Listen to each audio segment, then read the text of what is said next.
yaravuze ngo sinkibita abagaragu ndabita inshuti zanjye kuko ibyo nkora mubizi ngo ntacyo nzakora ntakibwiye inshuti zanjye. Ushobora kuba uri umuntu w'Imana kuko abantu bose Imana yabaremye, abasenga n'abadasenga turi ibiremwa, turabo yaremye. Ushobora kuba uri ikiremwa cy'Imana ariko utari inshuti y'Imana. Ushobora kuba n'umukozi w'Imana ariko utari inshuti y'Imana. Hari umuntu akoresha umuntu atamukunda aho kubera akamara kumariye kuvuga uti nzamirukana nimbona undi. Abadamu murabizi, ntagiye ugira umukozi wo mu rugo ukavuga uti ndamirukana semana abana ndetse akazi nubwo anywera amata y'umwana nabagumye hano nzamirukana mu kiruhuko abandi bana baje. Ntabwo mubizi byose, nubwo gukorera ariko ntagakuri ku mutima. Mwirinde rero ko abantu bameze batyo kuba inshuti y'Imana rero. Haleluya. Bituma biguha amakuru kubwo utabura umushyitsi mu bintu by'Imana. Fita amahoro, fita amahoro uko nakiriye umwami Yesu.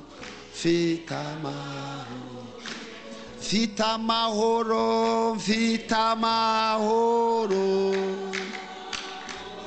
fita amahoro kuko nakiriye umwami Yesu. Fita amahoro, ndanezerewe,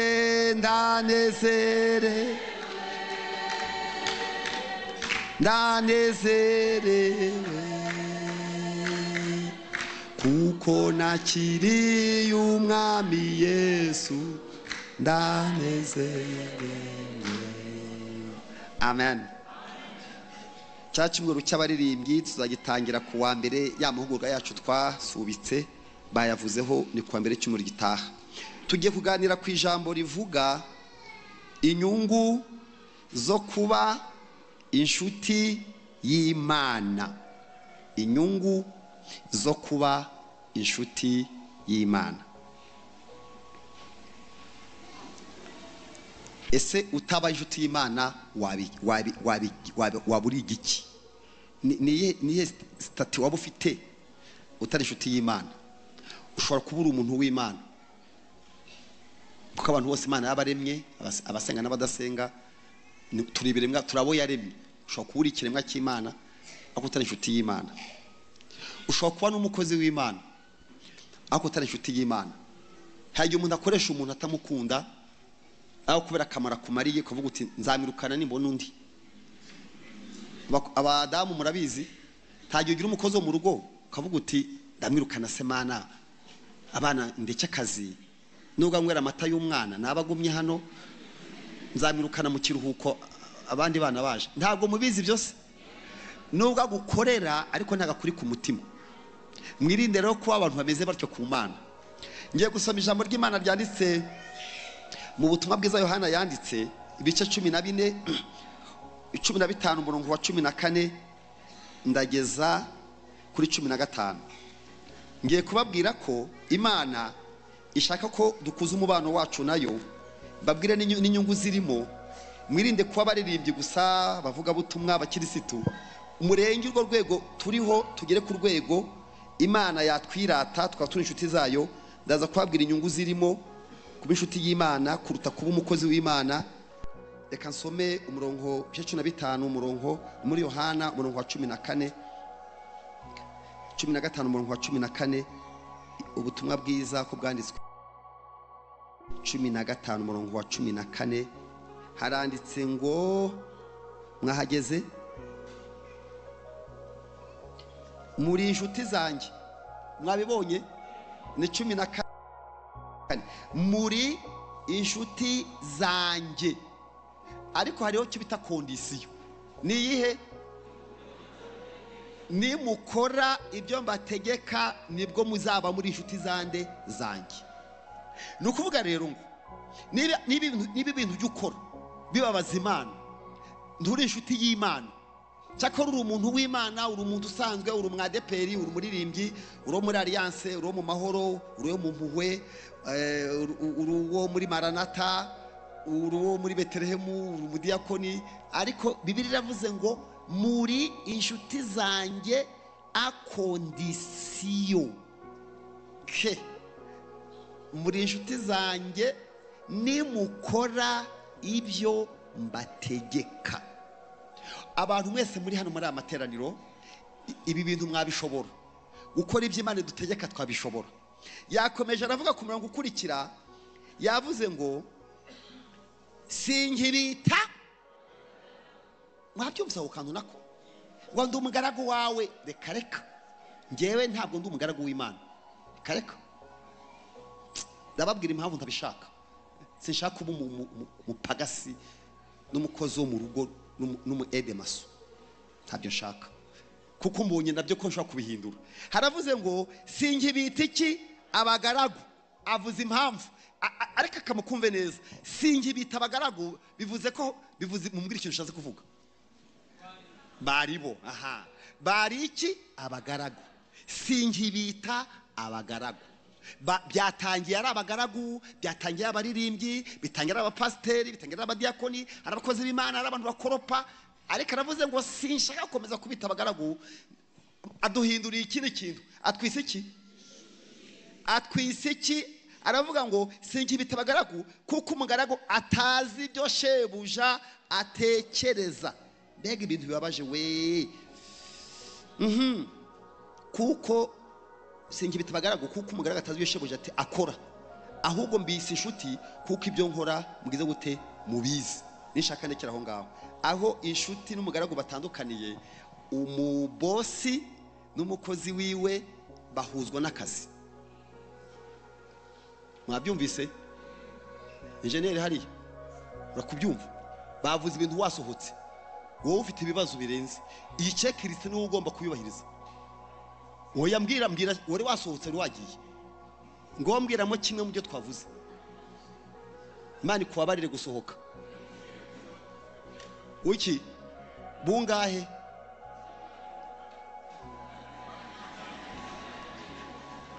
Abantu 30 basangira bumwe, turi abantu 1000, dukeneye 33. Hanyuma aho gusohokera bahavuzeho iki kuko ari wagiye? Hehe nyine wabyumvise? Yabanza sinzi wabajije hari abayobozi.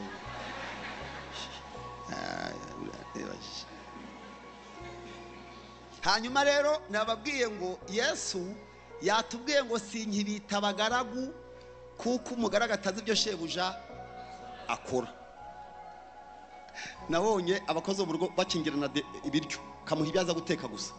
Nge rero uri imbere yanyu naranabikoze, kamubwira utuzi tubinakoze. Nabaye umuzamu wo kwiduka. Ubwo ninjiragamo imbere, najyagayo bashoje akazi, ngafata amakarito ngahita ndara inyuma y'iduka ku rugi. Ubwo nzibibamo imbere, nagiraga imfunguzo, barampembaga, ariko ndari inyuma y'iki? Y'urugi. Mwumvise icyo bita umugaragu? Naragakoze rero. Aho biteremera ku isoko ho ryahoze Remera abahazi kera i Kigali, naraga ku maduka. Icyakabe nakoze akazi kabi ko mu rugo. Akazi ko mu rugo ikintu nakangiye nuko umuntu ukoze akazi ko mu rugo wese bamwita ikigoryi. Nta zina agira, ntibashobora guhamagara mu izina ry'iwanyu. Umva ntu uri hehe? Yesu we.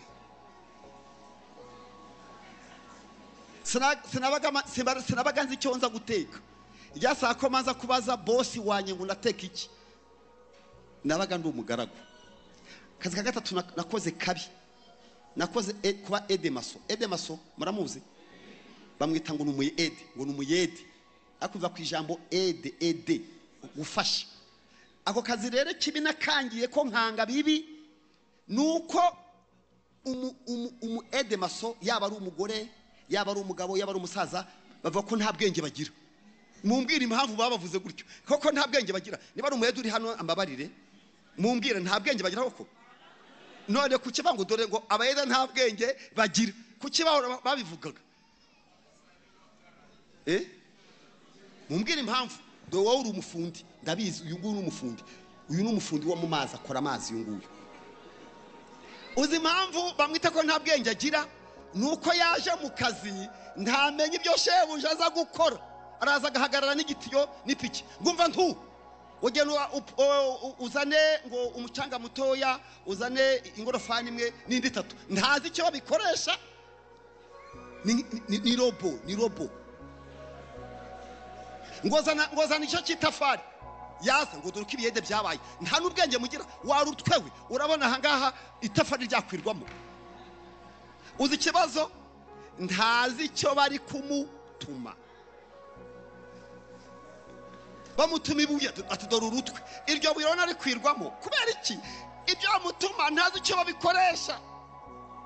Niyo mpamvu ku kazi araza agahagarara arindira ibyo ntamenya y'umufundi yasibye. Umweda ntataha, nta bwenge ahita ataha ko nta tapi. Umufundi ashobora gukora akazi k'umuede n'ak'umufundi, ariko umuyede washabuja adaharata. Yesu aravuga ngo sinkibita abayede maso. Ntabwo Imana ishaka ko muba gutyo. Yaravuze ngo sinkibita abagaragu, ndabita inshuti zanjye kuko ibyo nkora mubizi. Ngo ntacyo nzakora ntakibwiye inshuti zanjye, zintakira ku manywa na ryari na nijoro. Kuba inshuti y'Imana rero, haleluya, bituma biguha amakuru kubwo utabura umushyitsi mu bintu by'Imana. Muzirinde, hari n'abantu baba hano Igisenyi bigize gutyo, bigize abantu b'abasitari, bakazitaniro ryarangiye byatangiye, nta bantu baza byatangiye, bagataha bari mu matangazo ati ngiye nzajya nsenga sinshaka ko umuntu umenye. Barahari bibera hano, tukavunika yibera aha, ugahunguka ibera umushyitsi w'igihe cyose utajya utaha. Ubundi abantu bakwiye no kuva hano rwose. Umuntu wanze kwiyandikisha agahora aza kutwumvira ibintu, ntubaye umunyetorero wa hano. Niyuba ntibakuzi uzatuvuna tu. Umushyitsi udataha aragorana, umushyitsi udataha aravuna rwose. Ibi mbabwiye ushaka undakarire, imyaka umaze hano wagombye gufata icyemezo. Niba waradushimye gumamo, ngwino tubwire ko wadushimye. Niba utatwemera genda, seze rugende. Umushyitsi udataha aravuna. Nimwagira umushyitsi udataha iwanyu akigwandikaho ngaho, arakuvuna. Niba uri umushyitsi uzavuga uti nje kuwa mbere nzataha kuwa gatatu, tumenye gahunda zawe. Wowe igihe waziye hano urakora iki hano? Niba waratunenye kuki utagiye? Niba waradushimye ngwino imbere, vinyuma ngwino uvuga uti nange ndi wa hano, wiyandikishe tukumenye, udufashe gukora. Utatyaye utwumvira ibintu gusa utadufasha. Yesu ntashaka yuko muba abashyitsi, arashaka ko muba abana bahehe bo mu rugo. Narimo mbabwira ko rero inyungu zo kuba inshuti y'Imana biguhindura stati, bikuvana kuba umugaragu, kuba utazi amakuru, kuba urungurukira inyuma y'amadirisha, ukinjiramo imbere, nturare inyuma y'iduka, ukajyamo indani, ugateka ibyo ukabuza ibyo baza guteka, ukamenya ibiri ku mutima w'Imana, kuko abaye inshuti y'Imana. Hari ijambo ryantangaje, kandi batubwiye ko dusiga iminota mikeya kugira ngo tujye gutabara mwene data. Riri mu Migani 8:7. Ndashaka kubabwira aho ryanditse kuko sinshaka gusoma ibintu byinshi. Kamabwira amagambo ahanditse, namwe muze kumfasha kwatekerezaho. Haravuga ngo nkunda abankunda. Oya, mubanza ko ngako, nkunda abankunda. Ninde wakora interpretation? Nkunda abankunda bivuze iki ngubwo? Imana sirangana. None ko muzika Imana ari urukundo, ni gute ibihinduye? Imana mwese uko muri hano baratubwiye ngo Imana ni urukundo, ngo dietamu, ngo Imana ni urukundo, ngo idukunda twese, ngikunda ababi n'abeza, ngigusha imvura mu mirima y'ababi n'abeza. None bihindutse gute kivuze ngikunda abayikunda? Bivuze iki? Hana kakora twavuga ngo nkunda abankunda, ntago mukazi se niya gwiki ndi yanyu iyo niwe mwayiririmbye ngo bari mukavuga aho ngako.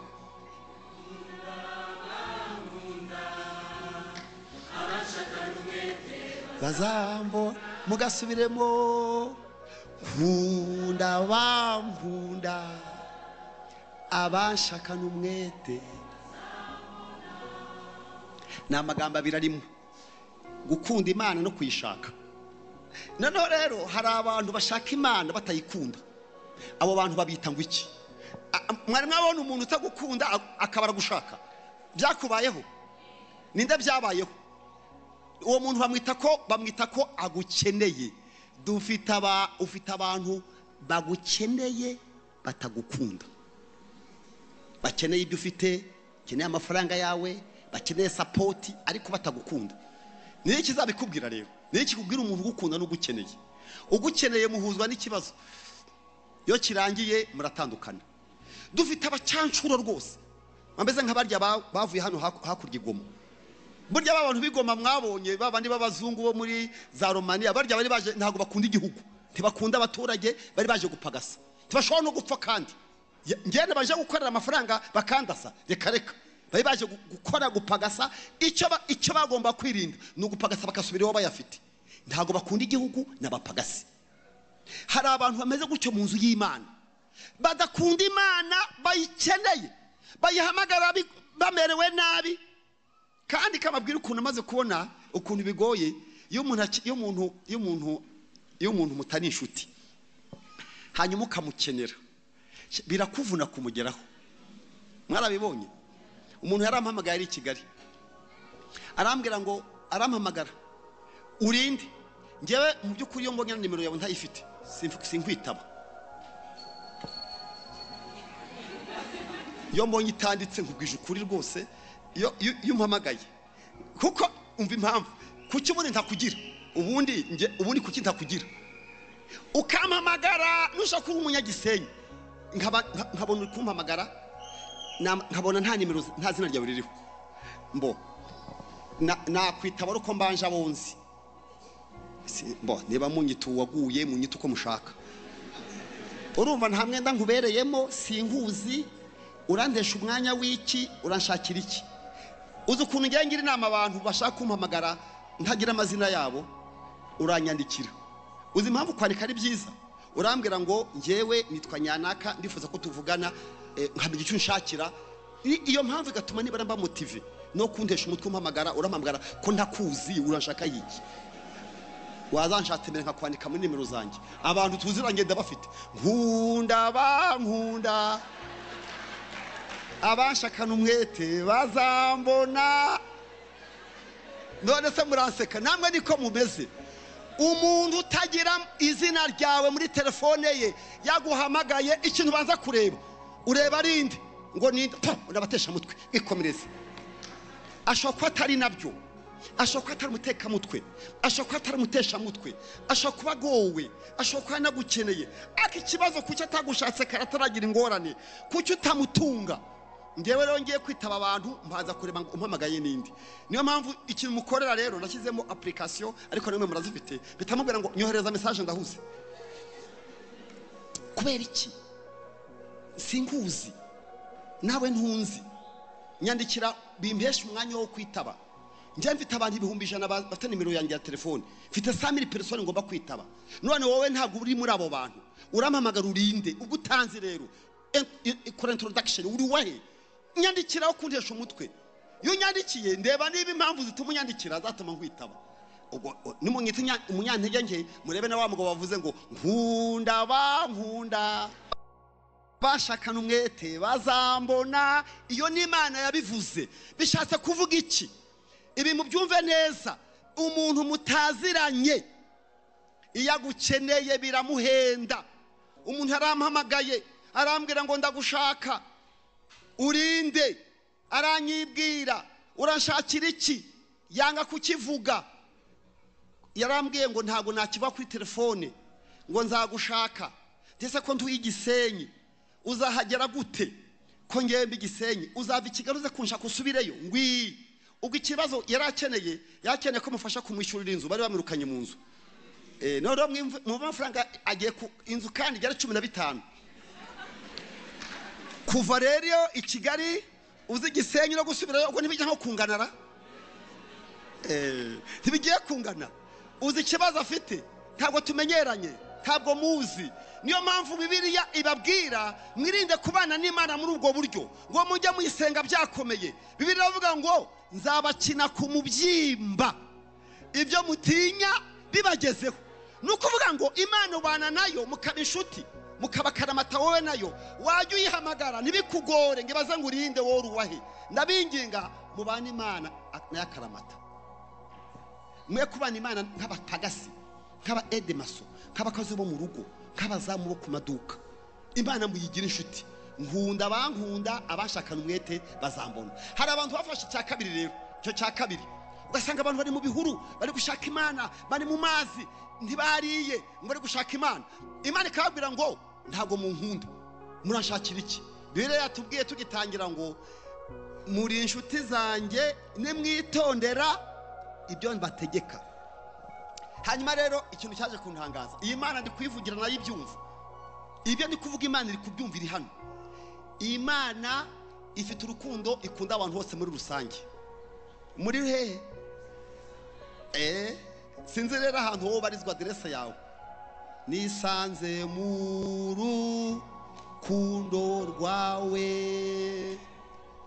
wambere y'ubu ruhukiro, ubuntu bwawe bumpagije, ndi kumwe nawe ndani. Nisanze mu rukundo rwawe wambere y'ubu ruhukiro, ubuntu bwawe bumpagije, ndi kumwe nawe. Ngo ntihe yisanze mu rukundo. Uzi kwisanga mu rukundo? Nasomye ijambo, mumbabarire amagambo Imana ibahe kuyumva mu mwuka. Nasomye ijambo riri muri Yohana 21 umurongo 20. Reka mbasome nihuse mwumva aka gatendo, akantu kabaye hano. Ngiye gusoma muri Yohana ibice 21 umurongo 20. Haranditse ngo Petero arakebuka abona umwigishwa Yesu yakundaga. Ngo abone iki? Mwansobanuriye. Abandi yarabangaga, mwambabariye mukantabara mukamfasha. Uvuze umva kansubiremo. Petero akebutse abona umwigishwa Yesu yakundaga nawe abakurikiye, ari we wari yiseguye igituza cye Yesu basangira nijoro, akamubaza ati databuja ninde ugiye kukugambanira? Yesu rafite intumwa zingahe? 12. Habonetsemo umwe witwa Yohana, urya wagiye Patimo, agira irindi zina yihariye, umwigishwa Yesu yakundaga. Kunda bankunda, abashakana umwete bazambona. Mubonye ko n'umuntu maza Yesu harimo umwigishwa ufite irindi zina niri hafite. Yesu yagute ikibazo kinone se abandi yarabangaga. Nimufashe tubitekerezeho. Bakundanaga urukundo ruri kawaida, urukundo rw'ubugara. Uyu we ava mu bugaragu no mu kuba edemaso, aragenda akora ku mutima wa Yesu.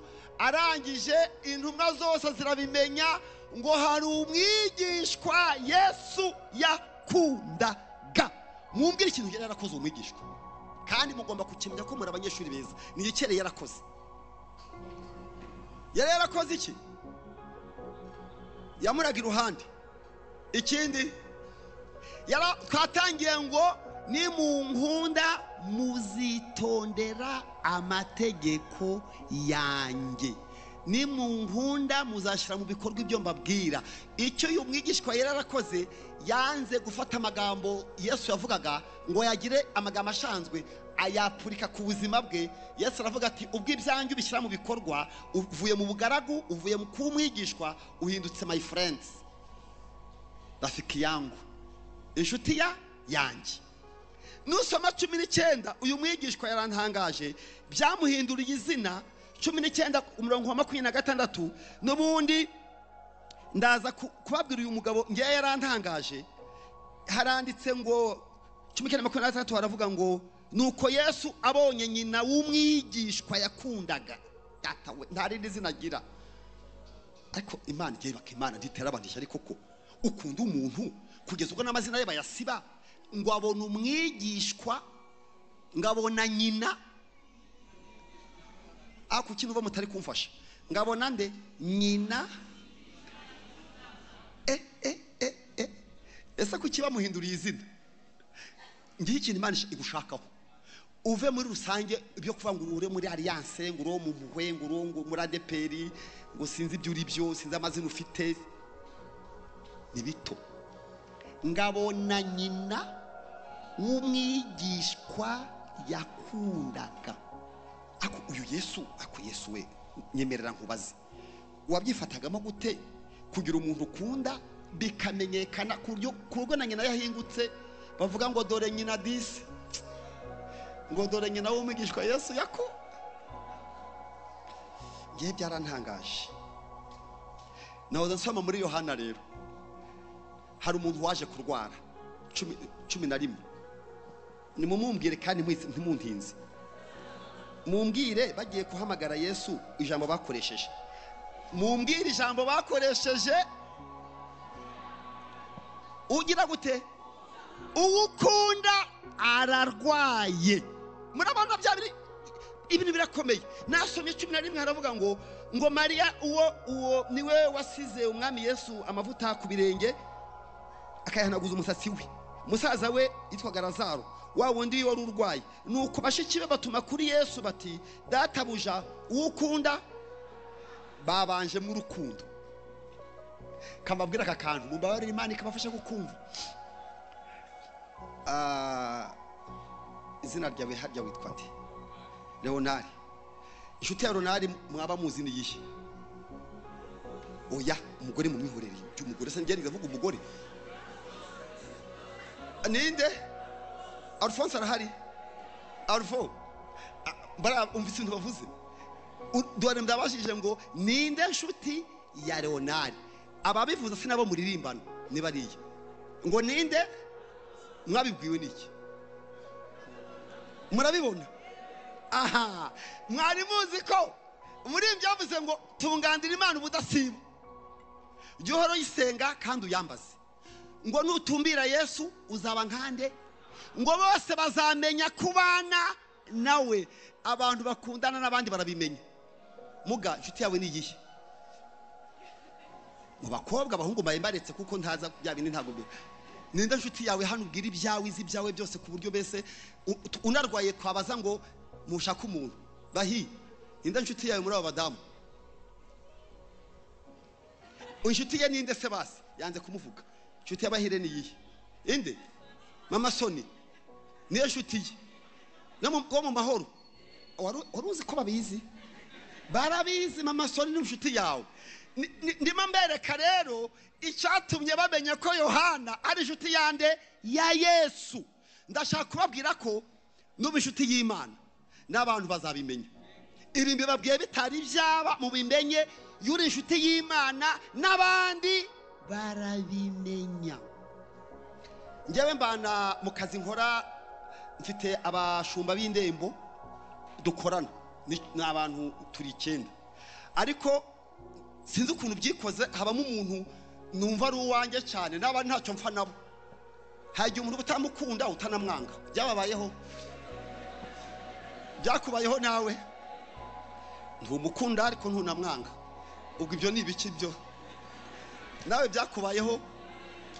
Kumva ntumukunda ntunamwanga? International ntago mukunda ko sinamwanga, ntacyo dupfa, ariko mfite undi w'inkoramo, niwe mbwira ibyanjye, niwe mpamagara, birikora. Ndashaka kubabwira ko rero ubushuti bituma bubaho.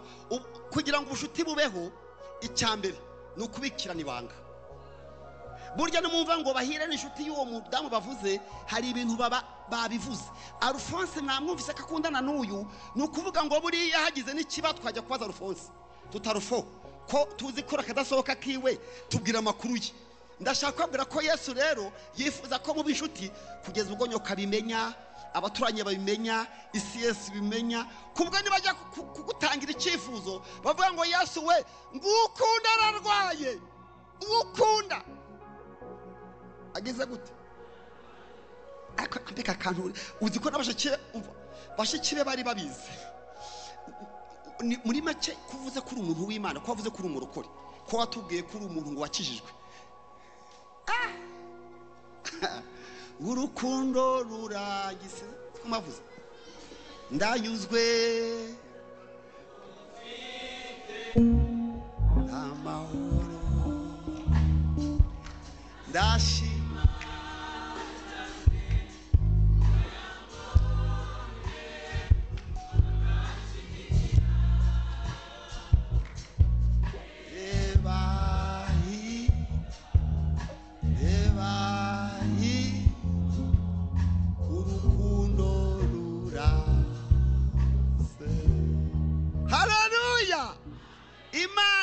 abantu myo irambwira ngo nimuve mu bintu bito, ube inshuti y'Imana, abantu bazabimenya.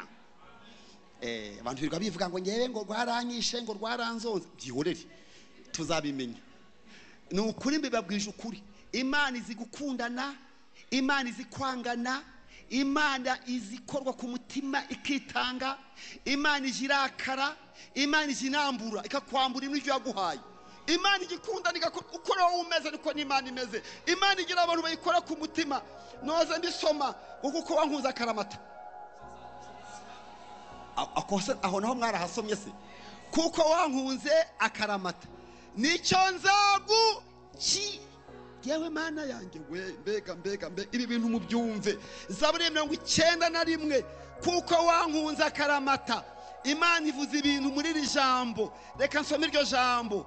Umurongo waho wa 14 haranditse ngo kuko wankunze akaramata nicyo mbega nzagukiriza, ngo nzamushyira hejuru kuko yamenye izina ryanjye, ngo azanyambaza nanjye mwitabe. Mubonye ko nanjye rero kuba ndapfa kwitaba umuntu mfitaho nabisomye.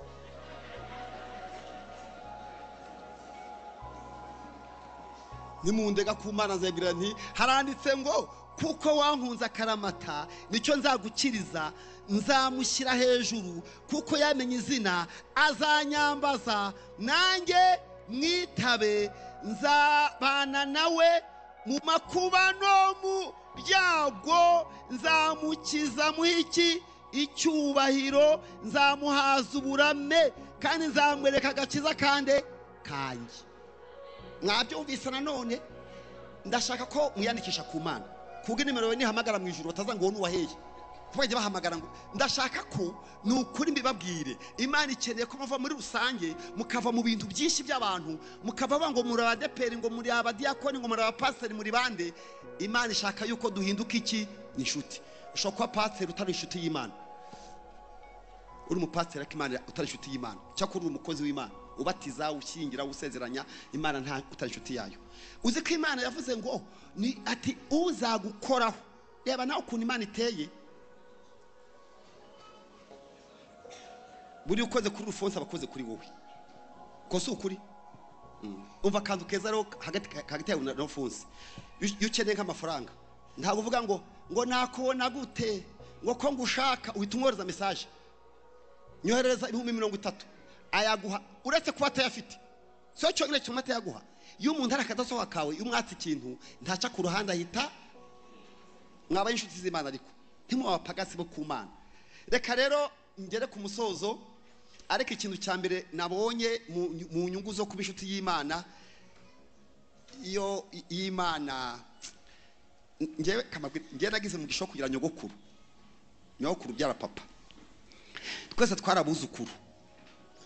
Noneho nyogokuru arangije arankunda mu bandi bana bose, mu bandi buzukuru yakundaga buzukuru bose, ariko ngewe by'umwihariko akankunda cyane. Ariko nanjye nari nabikoreye, najyaga mushakira inkwi nkanaziba, najyaga niba inkwi mama yashatse inkwi kagenda ngacunga atari kundeba ngateruraho imyasa nk'itatu no kwa nyogokuru. Umva nari umwana ntazi kwasa inkwi, nyokuru agomba kota umuriro kamushyira inkwi. Bikora ku mutima wa nyogokuru, arageje arankunda. Noneho rero twajya akwati abana mwese muze mbabwire, tukaza akaduha amata akaduha ubunyobwa. Noneho twajya gutaka avuga ngo umva manwe ugaruke ma haraho nshaka gutuma. Yega tawe ngo numara gukora imirimo garuke ngasanga yewe da inkongoro yandi mata, sanga mfite indi nkongoro ku ruhande. Umva ikintu namenye rero kiri mu rwandiko rwa mbere rwandikiwe Abakorinto 8:3 haravuze ngo iryo jambo murimenye mwese mwafashwa. Urwa mbere rw'Abakorinto 8:3 mumenye iryo jambo. Uzi ukuntu ryanditse? Haravuga ngo ukunda Imana ni umenywa. Mwakumvise? Nkunda bankunda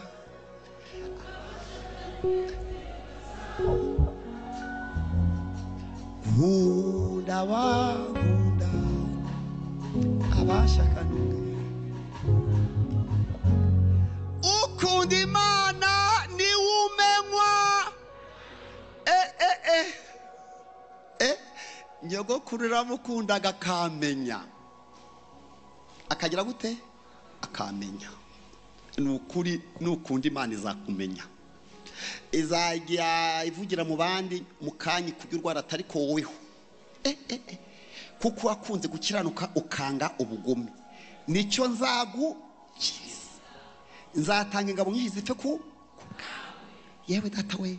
Abakwanga, abakugisha impaka, abakugambanira, abakujyanira inzara, uzabashaka ubabone bamere nk'iki kibitariho.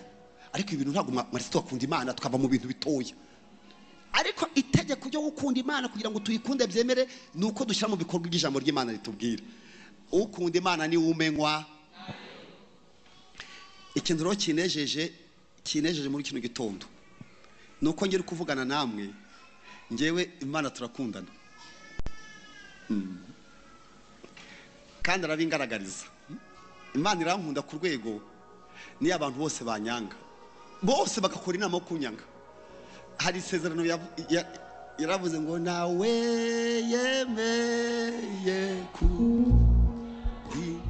ndetse no kunyobora neza, ambesha no kwinjira vuba mu mahoro ye.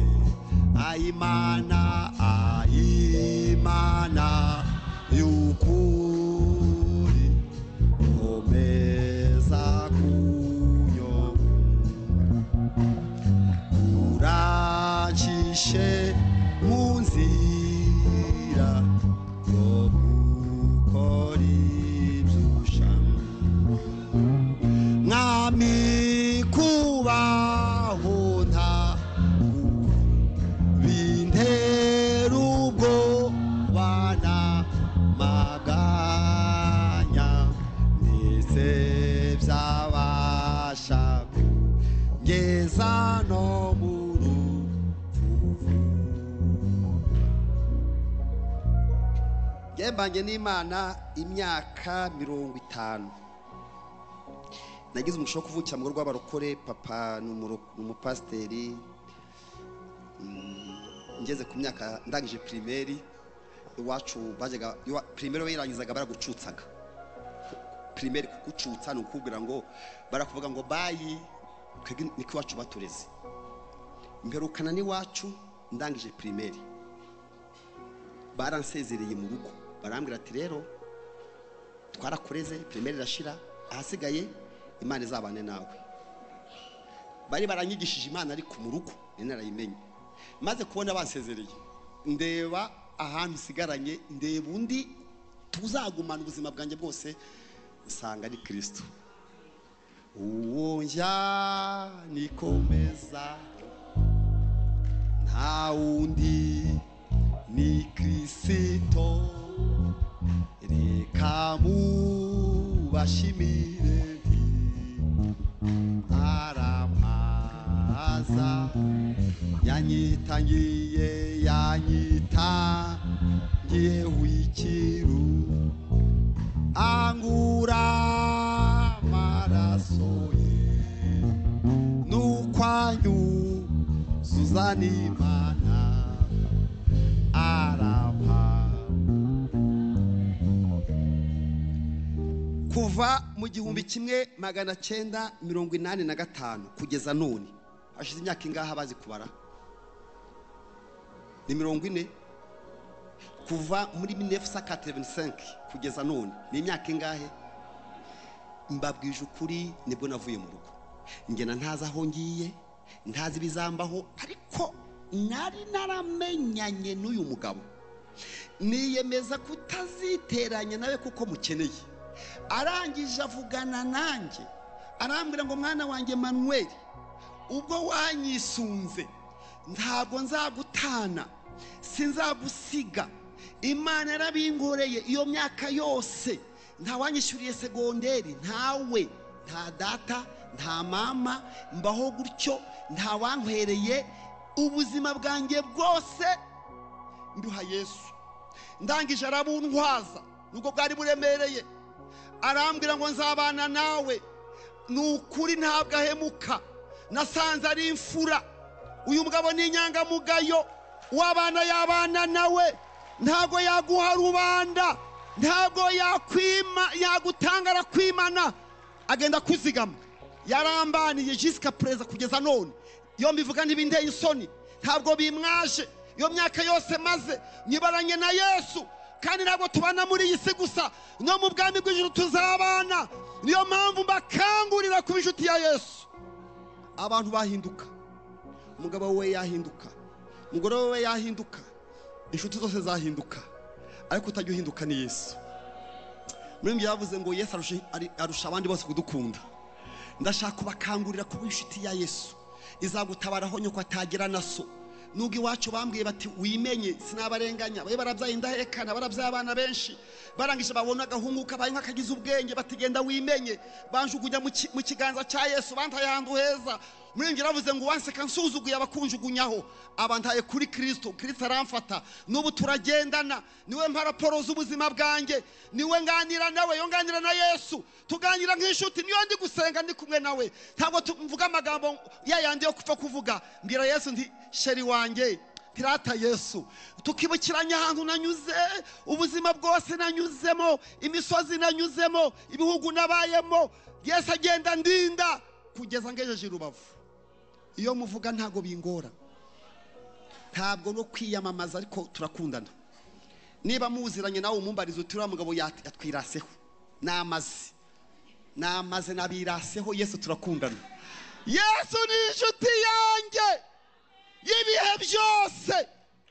y'ibihe byose iyo tugiye gusazirana n'abagore bacu tugiye gusazirana mu rukiko no mu rusengero turavuga ngo tuzabana akaramata tubyaye tutabyaye mu bukire cyangwa mu bukene mu byago cyangwa mu munezero twageraho twajya gusoza ngo tuzatandukanywa n'iki n'urupfu urumva ikintu kijame cyo gutandukana ariko Kristo tubana none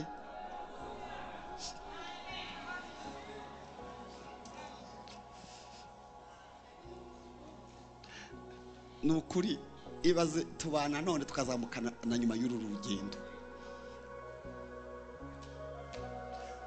hari indirimbo korali Betelehemu yaririmbye baravuze ngo inshuti ya Yesu ngo aragiye mushabye ko indirimbo mwaririmbe kakana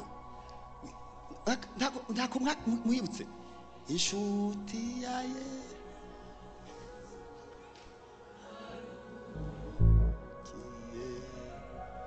muri zake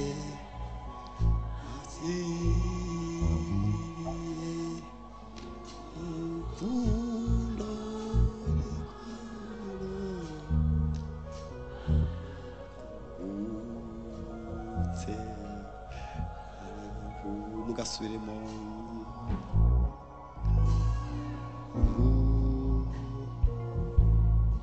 inshuti ya Yesu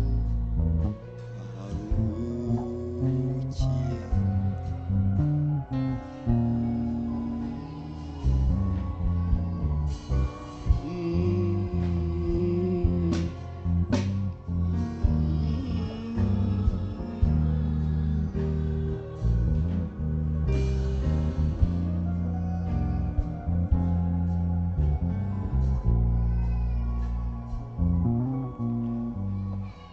ababyeyi be ntacyo bari kumumarira, yabacitse bamureba, ajya aho badashobora kumugarura. Nawe niko bizakugendekera, tukajya wifatanya n'abatizera mudahwanye. Hagiye kizagera tukabona ugiye wenyine, umubano wawe n'Imana niwe uzakuzura. Uko wapfuye umeze niko uzazuka, niba warapfiriye muri Kristo Yesu niho uzazukira. Niyo mpamvu Imana yaduhamagayira nakundana. Ikindi nayikundiye Imana, yo wamaze kwigira inshuti yawe niyo waba utagihari kumenyera abana.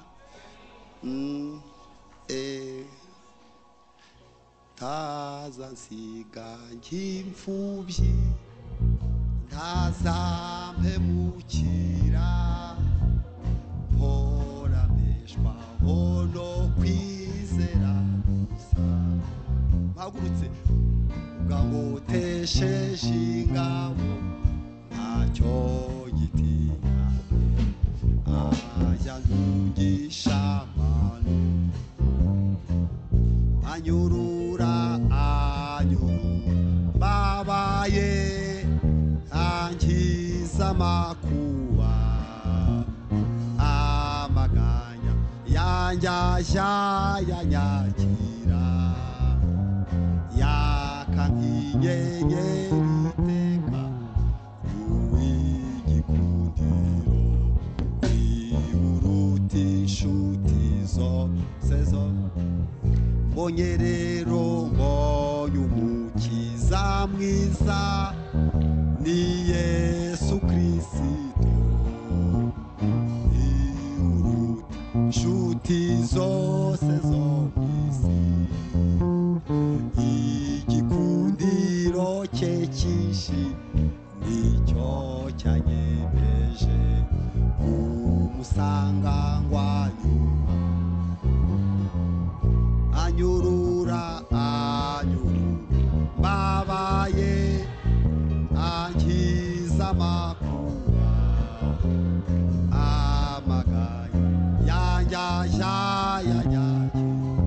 yakarero, yaka nk'inyenyeri iteka, uw'igikundiro iburuta inshuti zose zo mw'isi.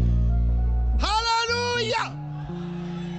Umva wa mubyeyi we, ntuhangayikishwe n'abana bawe.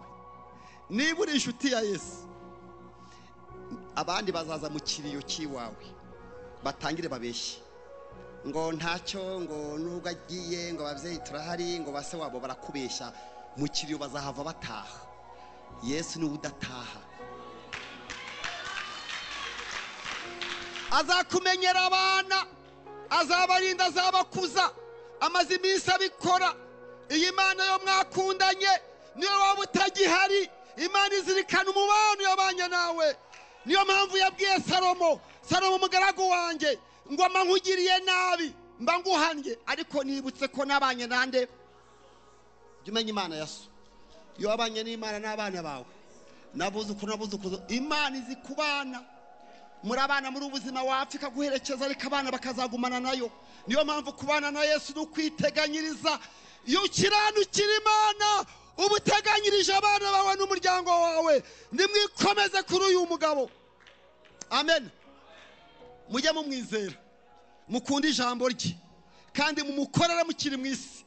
Tutagihariye hazaguma kubana n'imiryango yacu. Ndagira ngo tubimusabe kandi arabishaka. Bwira Imana ngo Mana amenye kuri inshuti yanjye, urankunda ndabizi, ariko ngewe urukundo rwanjye ni rukeya. Mwami, ndagira ngo tubisengere. Imana irabishaka, iragushaka wenyine. Va mu gikundi, ibyo kuba muri korari biramaze. Imana ikeneye wowe nayo ko mubana muri za ngorane zawe. Ntabwo izaguha rubanda, ntabwo izakuvuga, ntabwo izakwimana, ntabwo Imana izabivamo. Reka dusenga Imana. Tekereza uburyo ukunda Yesu.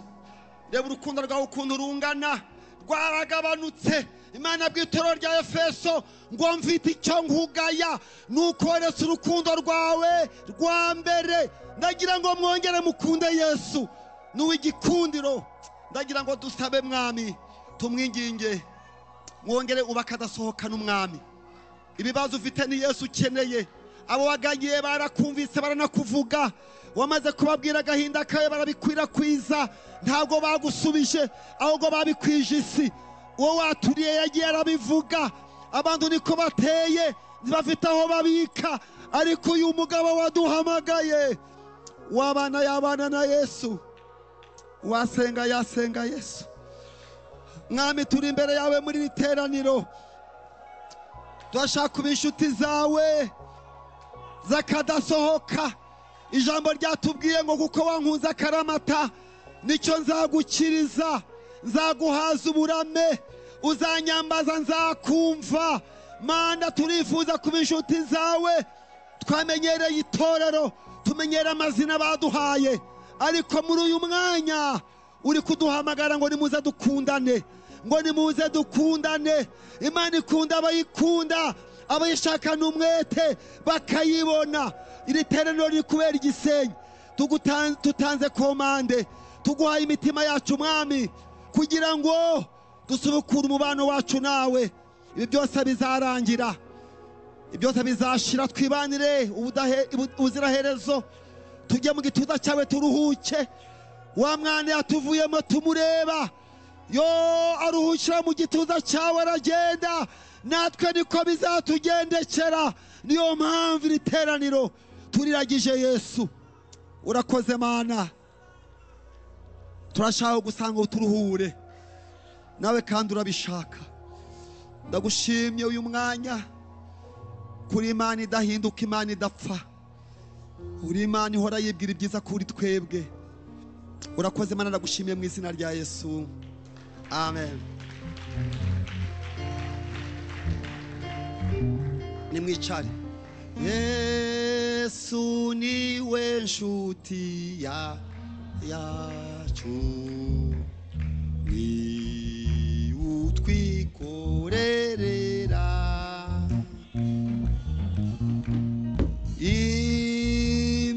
imibabaro n'ibyaha, katwuzuza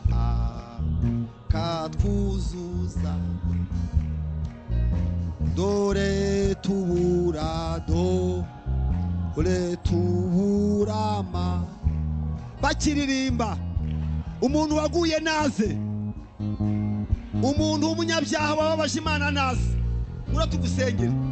Ngwino ufitanye ikibazo n'Imana, umuntu uri muri amateraniro ufitanye ikibazo n'Imana, naze tumusengere.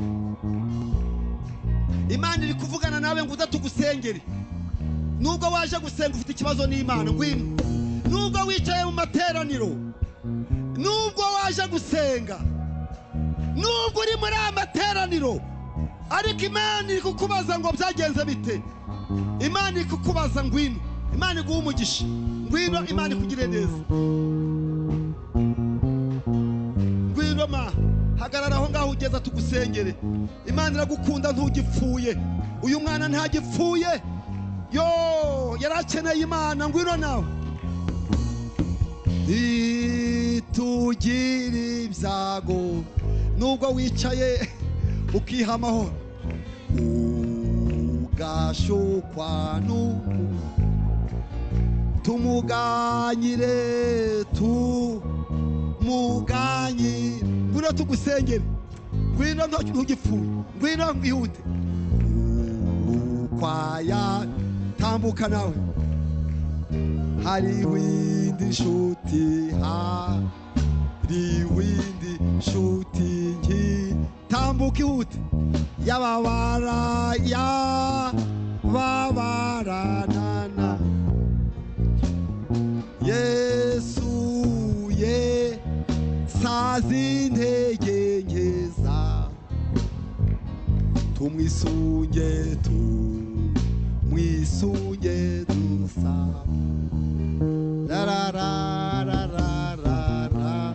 Bitekerezeho,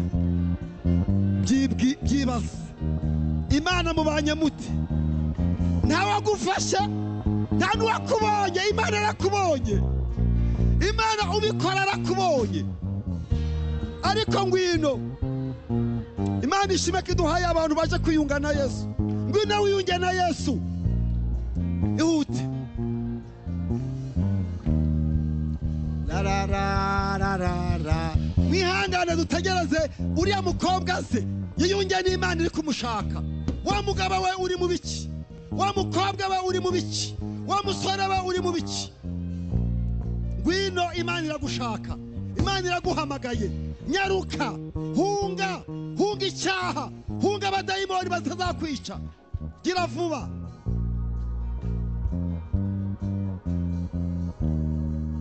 Hariho indi nshuti tayo nshuti yababarana natwe. Yesaziye sazi intege. Haleluya. Tumwisunge dusaba, tumwisunge. Hariho indi nshuti tayo nabonye, ye ntayo nabonye, tayo babarana natwe.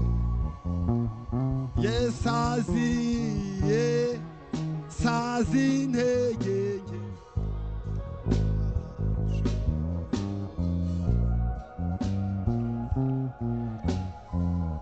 Mana nziza, Mana ikomeye, ijambo ryawe ritubwiye ko urukundo rwawe ni rugari, urukundo rwawe ni rurerure, urukundo rwawe nirwo rwatuzanye, urukundo rwawe nirwo rwatubatuye.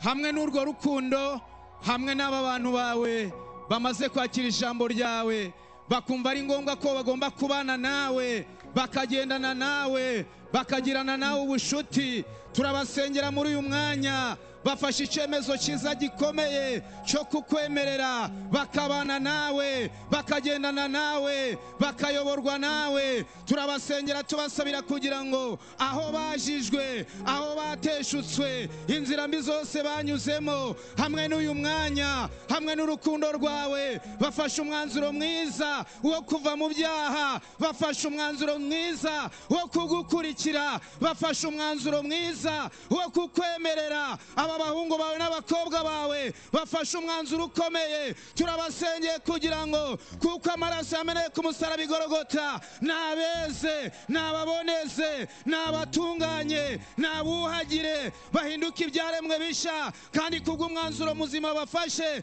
reka tubasengere, tubasabira imbaraga z'Imana zituma banesha icyaha n'igisa nacyo. Reka imikorere ya Satani yose tuyibamuruyeho, imbaraga z'ikuzimu tuzibamuruyeho. Turaritse umwuka wera w'Imana ngo abane nabo, abashigikire, atangirane nabo muri uru rugendo batangiye rwo kugukorera. Urakoze kuko uduhaye intsinzi, urakoze kuko uduhaye umunyago. Tugukomeye amashini impundu, tugukomeye amashini impundu. Nushimwe kandi nuhabwe icubahiro. Urakoze kubikoreye kwiyubahisha mu izina rya Yesu, amen.